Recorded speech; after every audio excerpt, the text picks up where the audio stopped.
and welcome to my review of One Piece chapter 864, the Vinsmoke Family Slaughter Plot. Amazing title.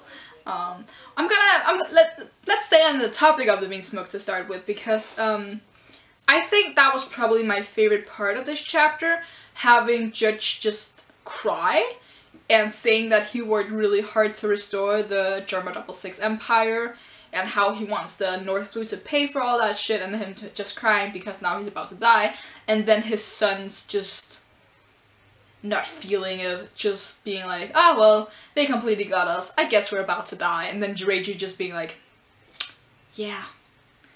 Judge just messed these people up completely.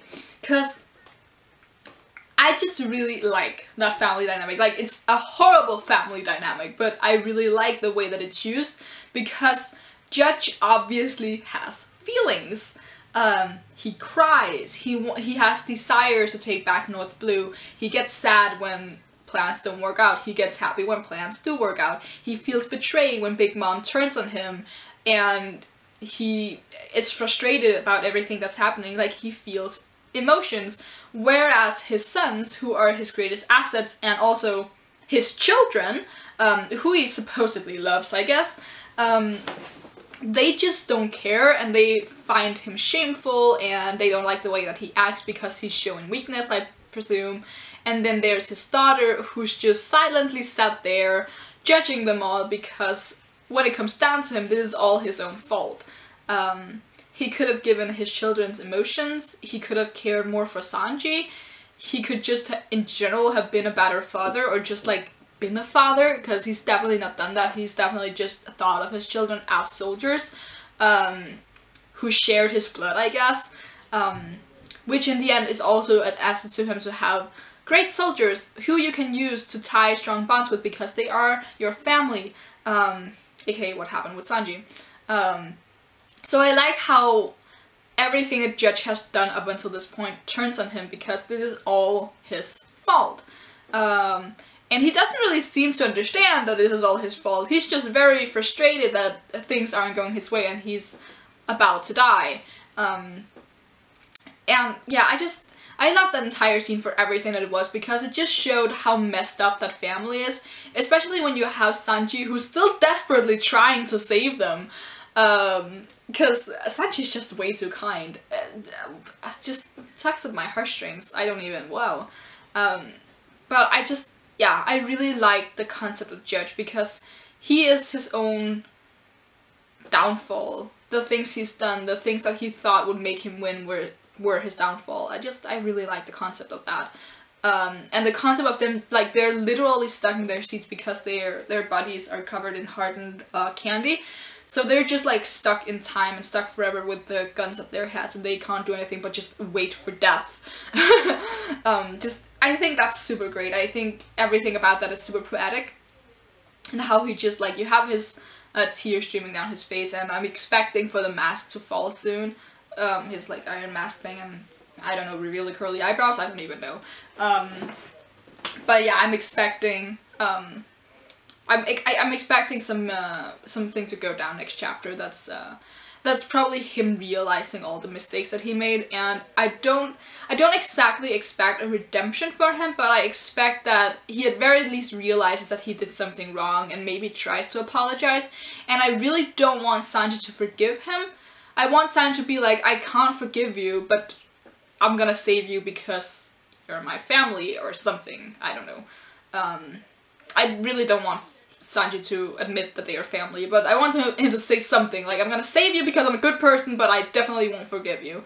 Because I feel like Sanji would do that. He'd save people out of the goodness of his heart, but that doesn't mean that he can forgive them for what they've done to him and what they've done in general, because they're just horrible people. And he said that himself, like, when he told Luffy he wanted to save them. They're horrible people, but I still want to save them. And then Luffy was like, yeah, that's just like you, because Sanji does that all the fucking time. So yeah, but let's move on from the Vinsmokes. I really liked that part of the story. It was very well set up, and the more I thought about it, the more I just really liked it. we had some gags in the beginning with Brook and how he peeled off his skin, and I thought that was extremely funny and just so well made, because that's like a thing that's very unique to One Piece. I think One Piece is the only series that I know of that can make that joke, because, you know, you have a moving living skeleton. So I thought that was really funny for Oda to take advantage of that, and he does that a lot. He makes he takes Brook and does very unique things with him because he can, and I love that. Brook was just awesome in this chapter, and Brook has been awesome the entire arc. I mean, we talked about this. He's like the real MVP. But I'm gonna talk a little bit about Luffy here, because Luffy, I'm not gonna say that he's been complacent, but he's been very unlike with Law, where he literally shot all over Law's plan to do stuff. Like, he rarely followed the plan. He ran off on his own a lot, and he listened like maybe half the time to what Law had to say, and half the time of that he then decided that he didn't want to do that, and he had to like coax Law into changing his plans slightly so that Luffy had a say in this. Here he's done none of that. He has, like, his only demand was, let's also save the Vinsmokes, and then that has been it. He's been very good at following the plan, and when Page was like, yeah, I'm just gonna pretend to capture you now, he was like, he questioned it for like a second, and then he was like, yeah, okay, fair enough. And he decided, like, when Page told him, okay, we need Big Mom to focus on this broken picture, because at this moment everything is just going wrong for her and she don't even know what to focus on at this point, which is another thing I probably want to talk about later.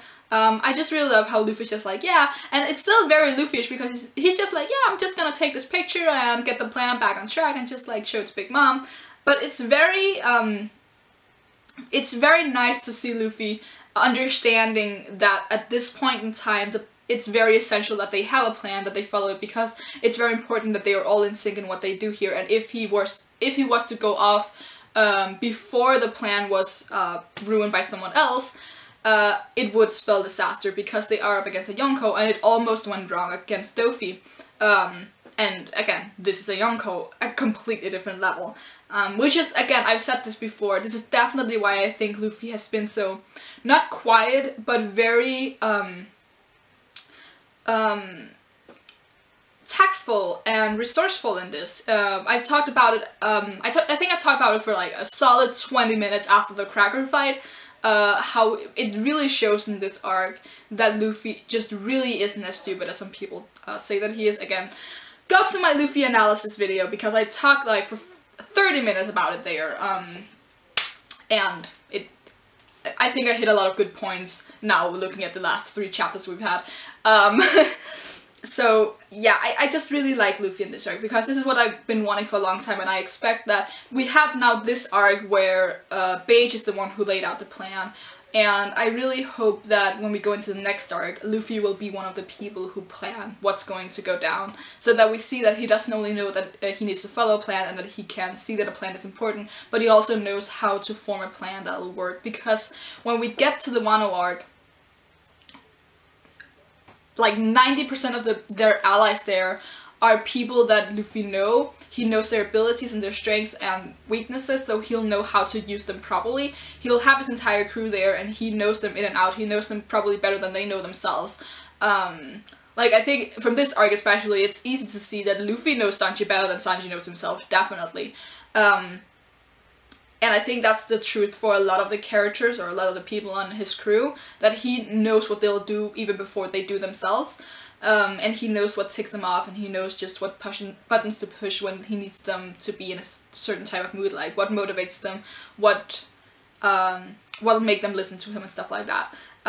So it's gonna be great to see how Luffy acts in the next arc, where it's more on him to take down the Yonko that they are up against, rather in here where his main goal is to help Sanji, is to save him and save the Vinsmokes, and he follows along with Page because Page wants to kill Big Mom, and it helps Luffy as well if they take her down, because she's the ultimate challenge and enemy they have to overcome in order for Luffy to meet his goal at this place.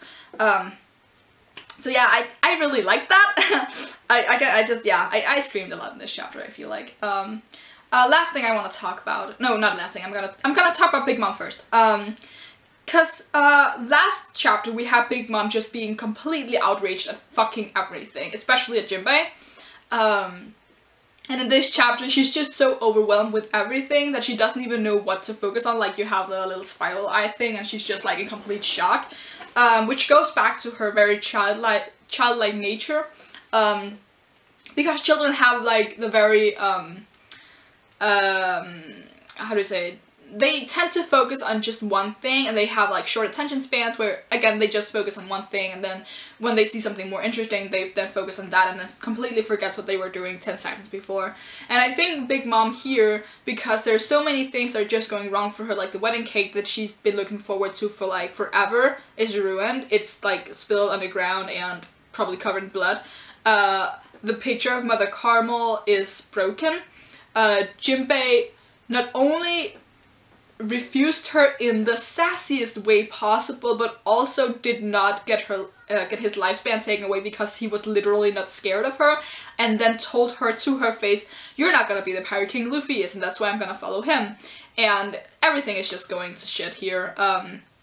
Like, the only thing that's like kind of going according to plan is that the Vinsmokes, with the exception of Sanji, are pretty much about to die. But at this point, I mean, what can she do? Also, Brook isn't dead, as she thought. And I think just having it spelled out to us in this way, with Big Mom acting this much like a child, I think not necessarily a parallel to Luffy, but it's definitely a shout out to how Luffy was in the beginning of the series. How, because in the beginning of the series, Luffy was a very childish character, and he definitely always thought that things were going to go his way. Like, he's definitely, like, we know now that in the beginning of his life, he definitely had things that went against him, but in the beginning of the series, he's very self-confident in his own abilities, and he's very quick to say, like, I think it's immediately after they meet Nami, like, now I have my navigator and I have this strong person on my crew, so we can go to the Grand Line, it's fine.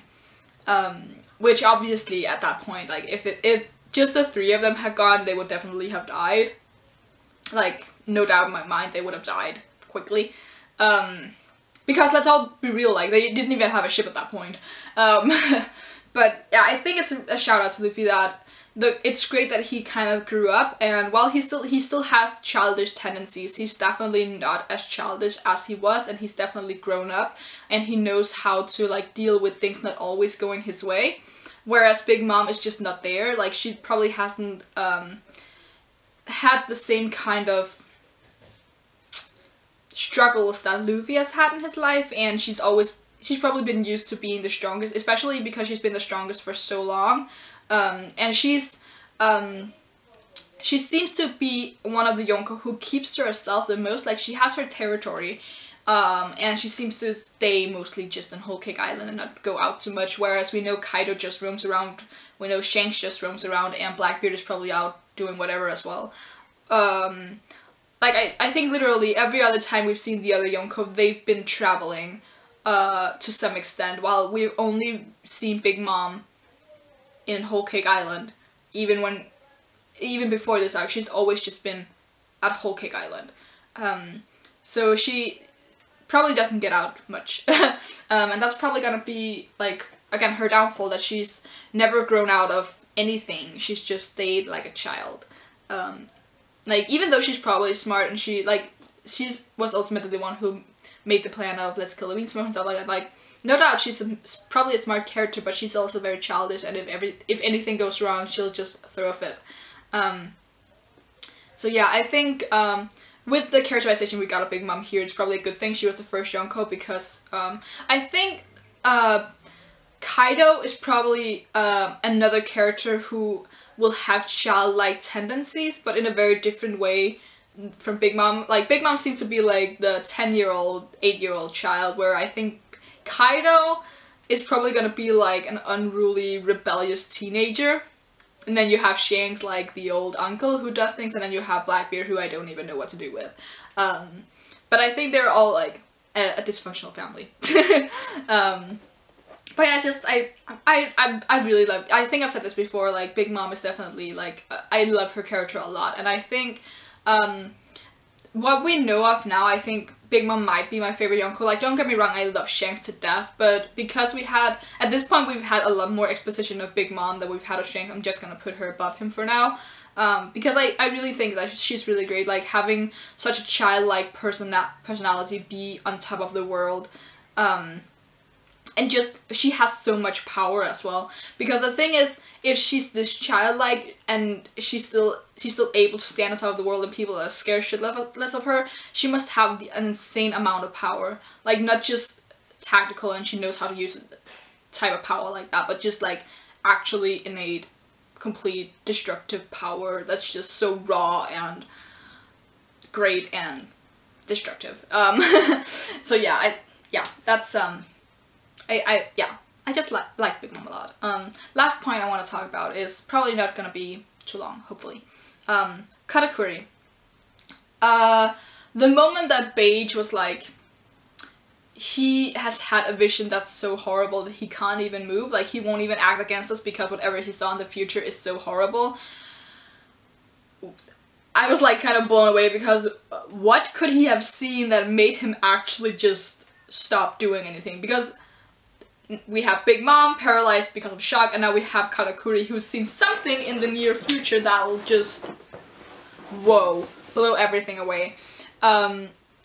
And I don't even know what that could have been, because I feel like if it was just Big Mom going into her screaming frenzy thing, he wouldn't have been shocked because that has happened before. I feel like it's something that's completely unpredictable, something that may or may not go to Capone's advantage. Like, it'll definitely be against the Big Mom family, because if not, why would he be paralyzed? But something is about to go down, something completely unpredictable.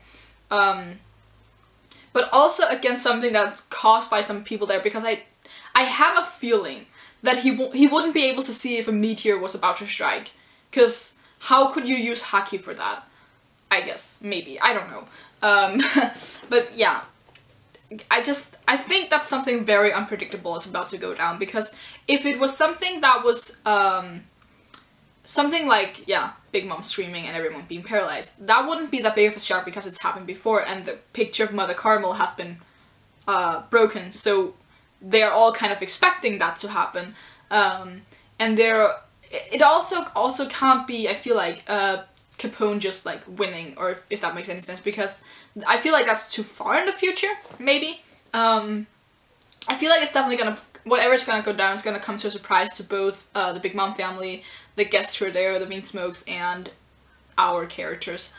Because for him to be utterly terrified at what he saw in that near future, I can't even begin to guess what he could have seen. But leave your suggestions in the comments below, because I have a feeling like if like 100 people are like, this is gonna happen, and they're all different, someone is probably gonna be right. I don't have a guess. Like, I literally cannot even fathom what he could have seen in that future. But yeah, leave a like if you liked anything that I have to say. Leave in the comments below what you thought he saw in that near future and what you thought of the chapter and all that stuff. And you can subscribe if you want to see more. And until next time, bye!